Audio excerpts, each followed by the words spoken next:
Hi hello नमस्कार सर्वांना, स्वागत आहे तुमचं पुन्हा माझ्या नवीन ब्लॉगमध्ये. तर थोडंसं दाढ काढल्यामुळे काही बोलता येत नाही आहे. तर चला, इथे दूध वगैरे घेतलं होतं मी, दाढ काढली आहे त्यामुळे. आणि इथं मुलांना सगळं स्वयंपाक करायचा होता. तर भांडी वगैरे सर्व घासून घेतली, आंघोळ वगैरे झाली, देवपूजा वगैरे झाली होती. आणि हा आहे 2 दिवसाचा व्हिडिओ आहे, तो सर्व मिक्स येत आहे तुम्हाला. तर चला, पहिल्या दिवशी माझी दाढ काढली त्यामुळे मला काही जास्त बोलता आलं नाही. आणि नंतरून आता मी मुलांना स्वयंपाक बनवला होता. इथं छान असं पातळ पिठलं बनवलं होतं त्यांना. आणि पोळ्यात बनवल्या नव्हत्या, पोळ्या काही दुपारच्याच पोळ्या होत्या. आणि त्यानंतर थोडीशी शेंगदाण्याची चटणी, कांदा वगैरे. आता मिस्टरांना जेवायला द्यायचं होतं. एकीकडं भात परतलेला होता आणि एकीकडं मी पिठलं आणि भात केला होता मुलांना खाण्यासाठी. चला, आता असं ताट रेडी केलं आणि मिस्टरांना जेवायला दिलं होतं मी. आणि चला, साधा स्वयंपाक केला होता, तर काही बरं वाटत नव्हतं त्यामुळं. आणि आता इकडे मिस्टरांना जेवायला दिलं होतं. आणि देवपूजा बघू शकता तुम्ही इथे. सकाळी खूप उशीर झाला होता त्यामुळे सर्व कामं आवरल्यानंतर मी इथे दुपारी 12-11 वाजता देवपूजा केली होती. तर बघू शकता आपले इथले देव. आणि त्यानंतर मला दूध वगैरे मी तापवलं आणि चला, किचन वाटा देखील स्वच्छ केला. त्यानंतर भांडी वगैरे घासली होती मी, छान अशी भांडी वगैरे सर्व घासून ठेवली. त्यानंतर आता हा व्हिडिओ येत आहे तुम्हाला दुसऱ्या दिवशीचा, म्हणजे कालचा अर्धा व्हिडिओ येत आहे. तर बघा, मी मोठी मुलगी. हाय हॅलो नमस्कार सर्वांना, स्वागत आहे तुमचं पुन्हा एकदा माझ्या नवीन ब्लॉगमध्ये. तर चला, आज आहे सोमवार आणि माझं झालेलं आहे दाढ काढलेली असल्यामुळे मला व्यवस्थित बोलता येत नाही आहे. आणि चला, आता आजच्या तुम्हाला रुटीन शेअर करणार आहे. आणि आता बघू शकता तुम्ही माझं आजचं रुटीन. तर 2 दिवस झाले आहे दाढ केली होती, तर त्यामुळे दाढ काढली आहे. आणि आता बोलता येत नाही आहे. तर चला, मला आजचं रुटीन शेअर करते.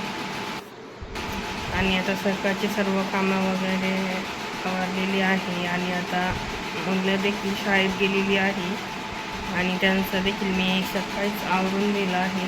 त्यानंतर देवपूजा वगैरे सर्व झालेली आहे. हा व्हिडिओ येते दुसऱ्या दिवशीचा. तर सकाळची सर्व कामे आवरली आणि मुलं माझी सकाळी शाळेत जात असतात, तर त्यांना शाळेत वगैरे पाठवलं.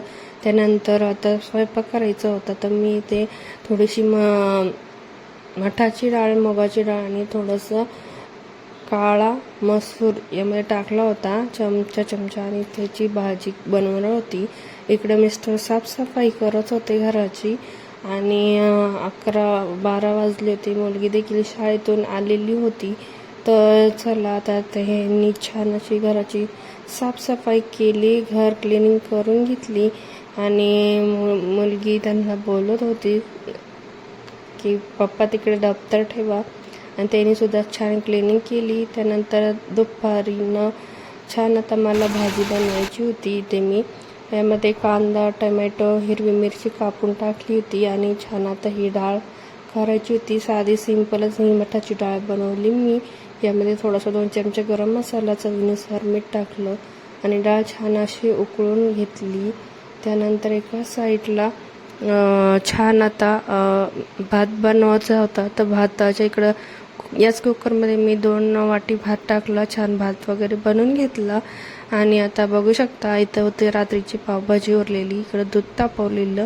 आणि आता घराची क्लिनिंग वगैरे झाली होती, तर बघू शकता तुम्ही. आणि आता मिस्टर देखील आलेले होते, तर दुपारी काही व्हिडिओ शूट केला नाही. त्यानंतर डायरेक्ट संध्याकाळचा व्हिडिओ शूट केला. तर सगळे संध्याकाळची देखील कामे वगैरे सर्व मी आवरून घेतली. आणि नंतर आता संध्याकाळी मला बनवायचं होतं वांग्याचं भरीत आणि संध्याकाळच्या स्वयंपाकाची तयारी करायची होती. दुपारची खूप सारा स्वयंपाकसुद्धा होता पडलेला, त्यामुळे मी संध्याकाळी काही जास्त स्वयंपाक केला नाही, फक्त वांग्याचं भरीतच बनवलं. आणि बघा, हे आता क्लासवरनं आली होती आणि आता हिची चालली होती मस्ती, तर मोठी मुलगी छान मला बारीक बारीक छान वांगे कापून देत आहेत. आणि मी आता असं भाजून वांग्याचं भरीत न बनवता साधं सिंपलच वांग्याचं भरत बनवत आहे. साधं सिंपल कापून आणि छान आता शिजून द्यायचे आपले 2-3 मिनटं. वांगी स्वच्छ धुवून घेतली. आणि बघा, मला दाढीमुळं काही बोलता येत नाही, जास्त छोटंही घेता येत नाही. त्यानंतर एक कांदा टमॅटो कापून घेतला आणि छान आता कांदा टमॅटो परतून घेतला. 2 चमचे काळा गरम मसाला टाकला होता मी आणि छान भाजी वांग्याचं भरीत अशा पद्धतीने बनवलं होतं. त्यानंतर जेवण वगैरे झाली, घराची क्लिनिंग करून घेतली. आणि बघा, संध्याकाळचं सुद्धा मी घर एकदम स्वच्छ करून ठेवते. जेवण वगैरे झाली आणि आता बाहेर बसलो होतो.